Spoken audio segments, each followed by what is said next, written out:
Don't be frightened.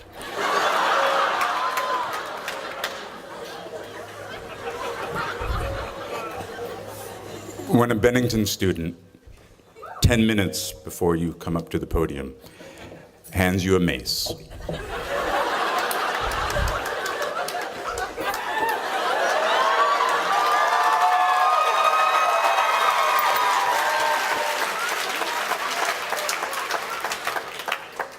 that he made,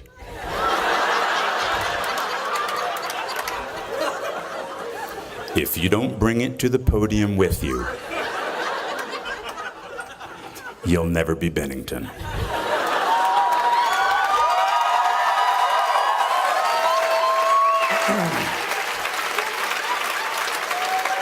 So I would like to thank you, Ben,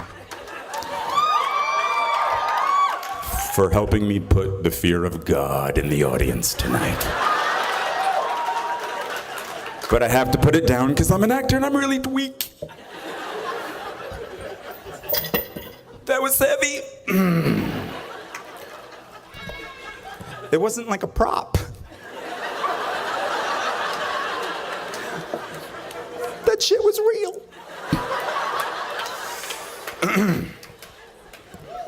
Thanks, Ben. So now I'm gonna read. And I'm not off book, so I might be looking down a lot. Thank you, President Coleman. Brian Conover.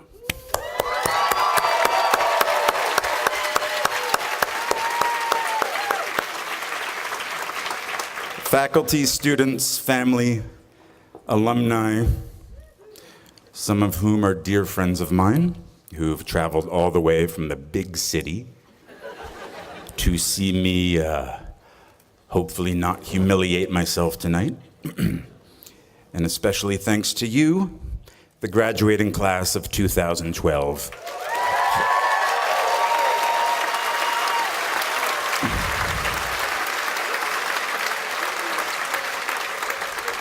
See, as a joke, I wrote "hold for applause," and I was actually going to read that.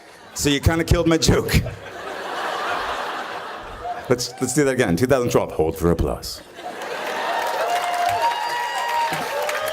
2012. Wow. I never thought I'd see 2012.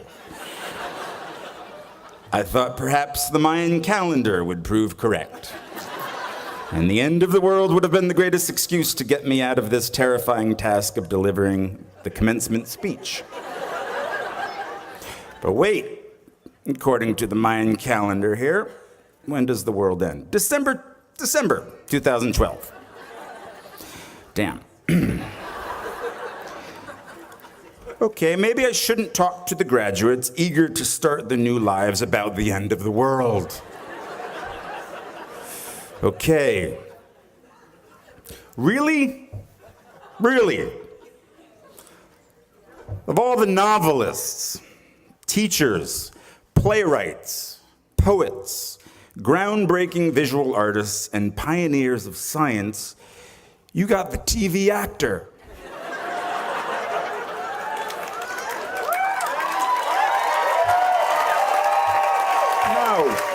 No. And I actually heard you petition for me. Oh, you fools. You know what? For those of you who didn't petition for me, I would love to later on talk about the problems in the Middle East and the downfall of the world economy. And for those of you who did petition for me, I don't have any signed DVDs of the Game of Thrones. But I'm happy to talk about the parallel lineages of the Targaryens and the Lannisters later at the bar.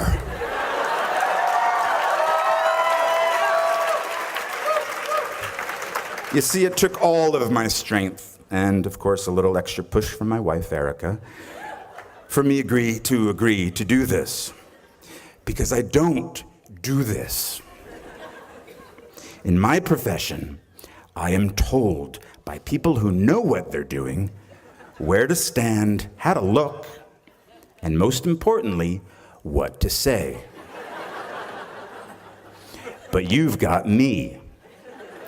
Only me. My words, unedited, and as you will see, quite embarrassing. Okay, let me think. I'm thinking. But I didn't read that. That was ad lib. Let me think. What has everyone and their uncle told me as I desperately seek out advice on how to give a commencement address? Tell them what they want to hear. Talk about your time at Bennington. Know that there is no wrong speech.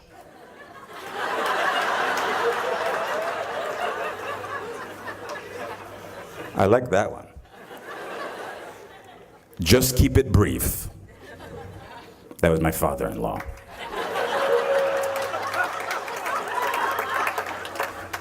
Be brutally honest. Tell them how hard it is after you graduate. We'll get back to that one. Just watch Meryl Streep's commencement speech at Barnard and you'll be fine.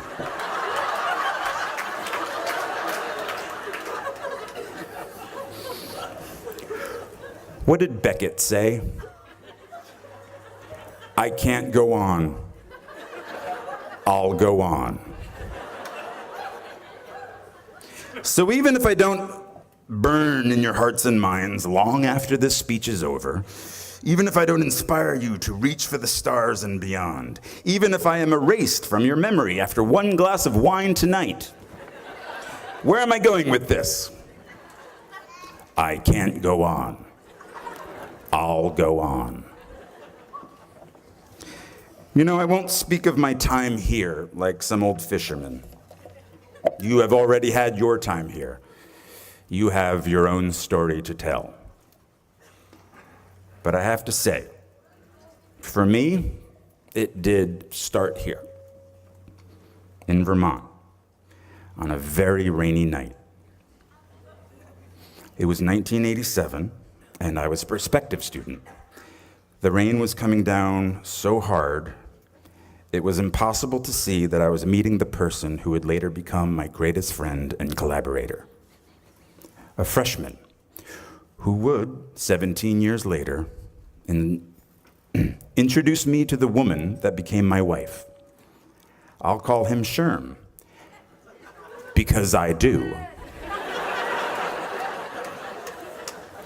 It was late at night on the road right there near Booth House. And despite the dark night and the heavy rain, this place was so alive. The lights pulsed from each of the dorms.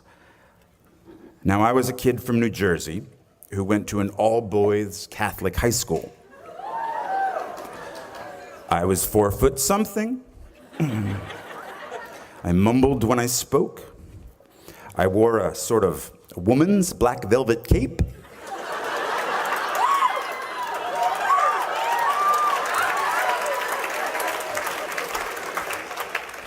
Black tights, combat boots, and a scowl. But here at Bennington, I was home.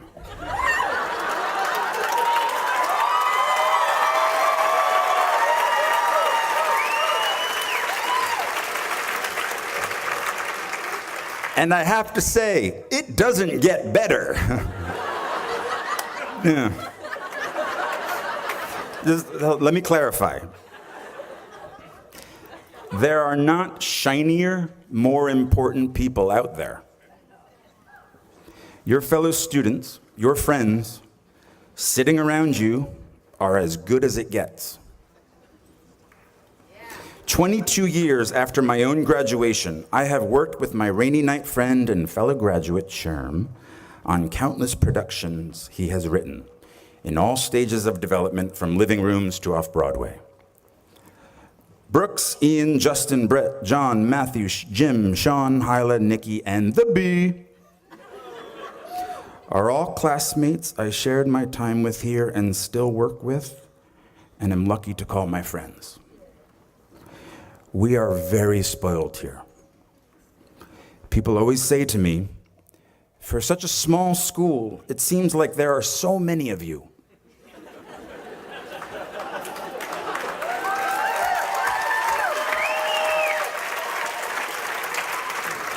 I find that really interesting, and I kind of think that's perfect. We can't help it. We burn very brightly. Please don't ever stop. Okay.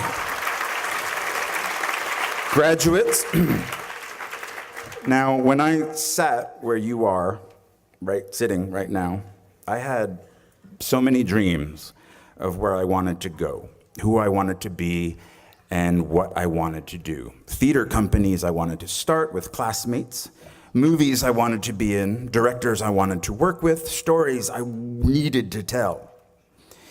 It might take a little time, I thought, but it would happen.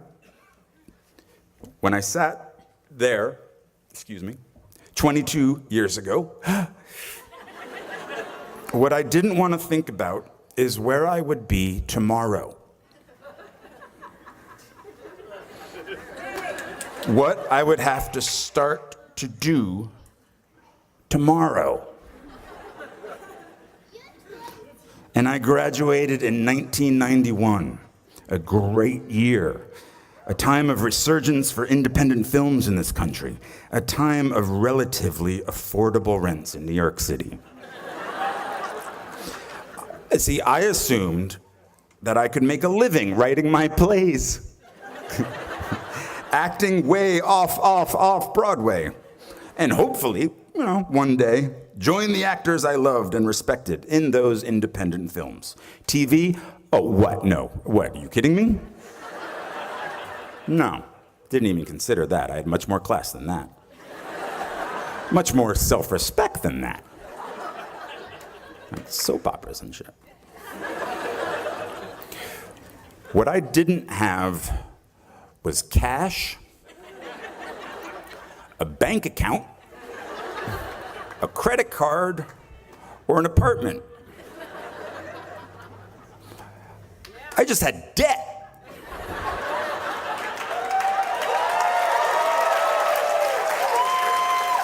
A big, hungry, growing larger every moment debt. So as you will tomorrow, I had to leave beautiful Vermont. I packed the life that I knew with socks and a toothbrush into my backpack, and I slept on couch after couch after couch after couch at friends' apartments in New York until I wore out their rent-paying roommates' welcome. I didn't want a day job. I was an actor. I was a writer. I was a Bennington graduate. I had to get a day job. I dusted pianos at a piano store on Ludlow Street for 5 months. I worked on the property of a Shakespeare scholar for a year, pulling weeds and removing bees' nests. I went on unemployment once, but not for long. I couldn't handle the guilt. Eventually, I was able to pay rent for a spot on the floor of an apartment on the Lower East Side, but my roommate had a breakdown and disappeared. He later resurfaced in a religious cult. I'm making this sound romantic. It really wasn't.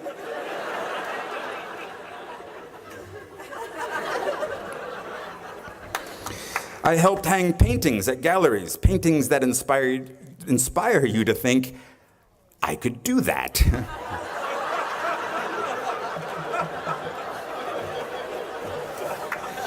And then, finally, after 2 years of job and couch surfing, I got a job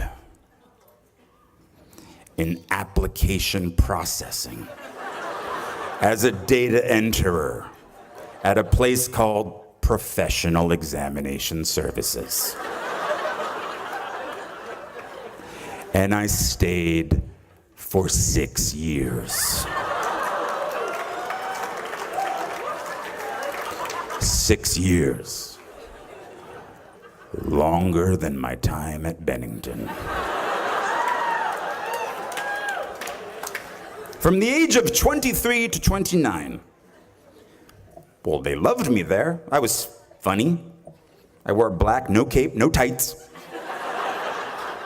I smoked in the loading docks with the guys from the mailroom, and we shared how hungover we all were. Everyone called each other Shorty. I don't know. What's up, Shorty? How you doing, Shorty? Oh, so hungover, Shorty. I called in sick almost every Friday because I was out late the night before. I hated that job, and I clung to that job. Because of that job, I could afford my own place. So I lived in Williamsburg, Brooklyn, Yeah, you say that now.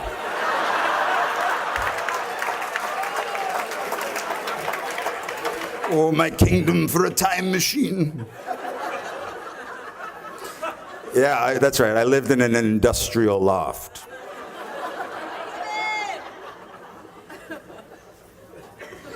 My rent was $400 a month.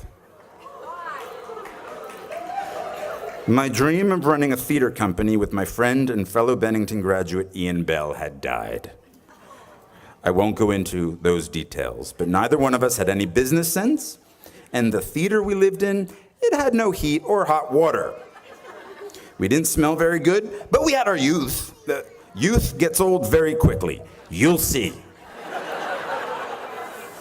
So Ian moved out to Seattle, and I moved up the street to my loft. And I still didn't have heat. In 1993, industrial loft meant not legal to live there. I don't want this to sound cool, and I feel like it's sounding cool. Ad lib. But I did have hot water. Hot water in my bathroom, which a friend of mine using said bathroom once shouted, "It smells exactly like a summer camp in here." It was true. For some reason, in the middle of Brooklyn, there was earth in my shower. Actual earth. And then, oh look, mushrooms growing from the earth. But I was safe though. The Ideal Fire Control Company was right across the street where they make all the chemicals that put out chemical fires. I did not fear a chemical fire. I would be okay. And all those chemicals in the air were okay too, because up the street we had the spice factory. They made spices. And that just covered everything up in a nice cumin scent.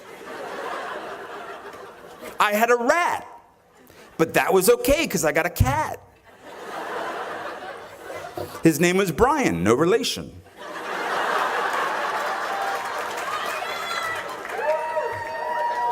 My grandmother had given me a pink pull-out couch. Oddly, no friends or recent graduates wanted to crash on my couch.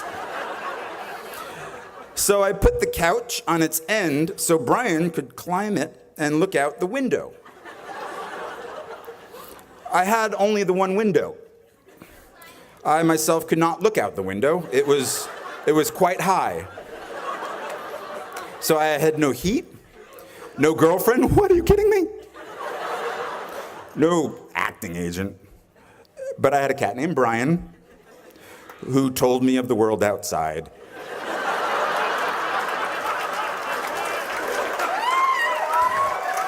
And I stayed for 10 years. No, don't pity me. There's a happy ending.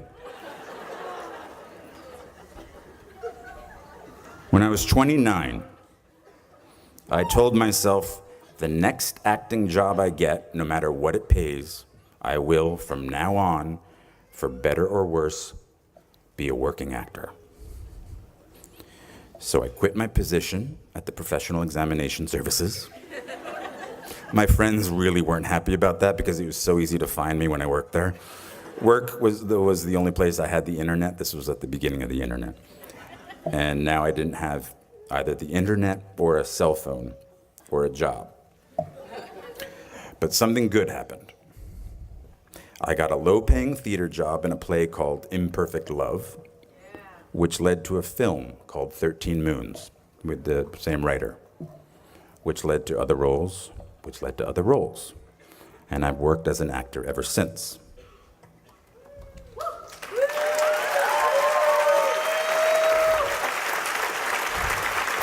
But I didn't know that would happen. At 29, walking away from data processing, I was terrified.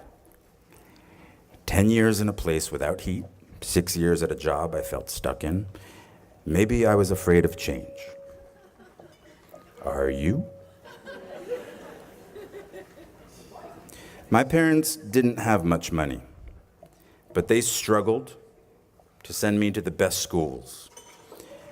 And one of the most important things they did for me, and graduates, maybe you don't want to hear this, is that once I graduated, I was on my own. Financially, it was my turn.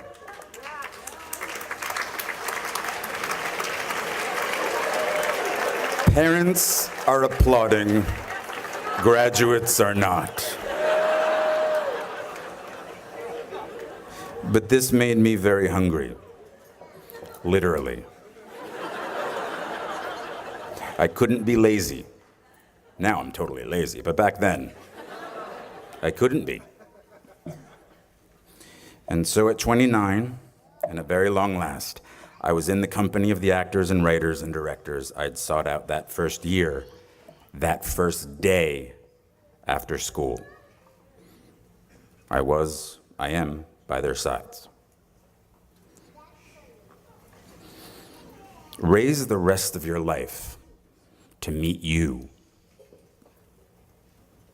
Don't search for defining moments because they will never come. Well, the birth of your children, okay, of course. Forget about it. 6 months, my life is forever changed, and that's the most defining moment ever. But I'm talking about in the rest of your life, and most importantly, in your work. The moments that define you have already happened, and they will already happen again. And it passes so quickly. So please bring each other along with you. Everyone you need is in this room. These are the shiny, more important people.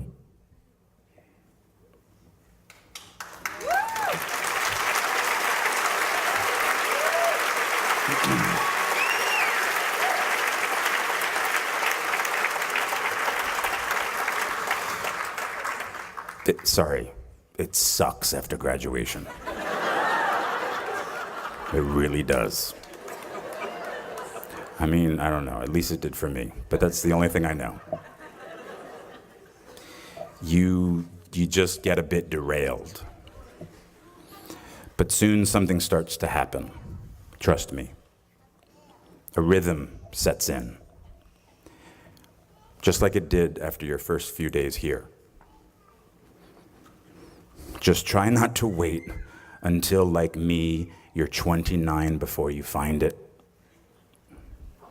And if you are, that's fine too. Some of us never find it. But you will. I promise you. You are already here. That's such an enormous step all its own. You'll find your rhythm or continue the one you have already found. I was walking downtown in Manhattan the other day, and I was approached by a group of very sweet young ladies. Easy. Actually, they were sort of running feverishly down the street after me.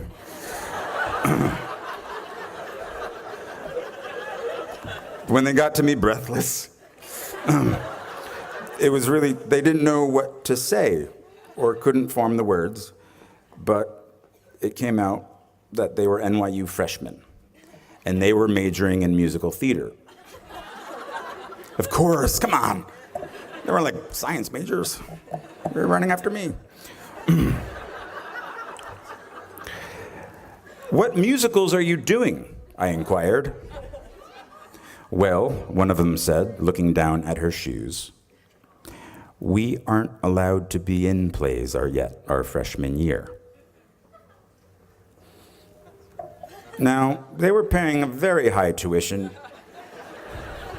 to not do what they loved doing. I think I said, well, hang in there. What I should have said was, don't wait until they tell you you are ready. Get in there, sing, or quickly transfer to Bennington.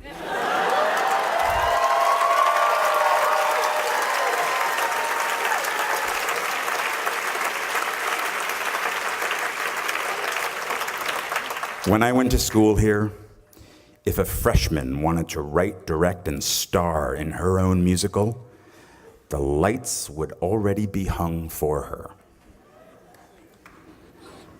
Now, I tell this story because the world might say you are not allowed to yet.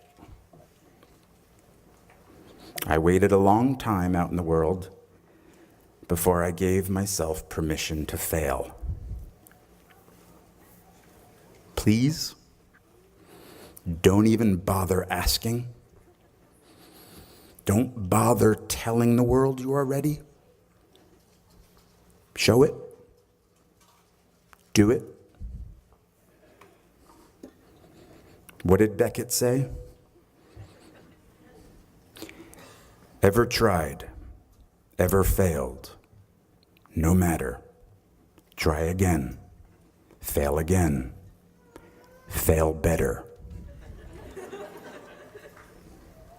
Bennington class of 2012. The world is yours. Treat everyone kindly and light up the night.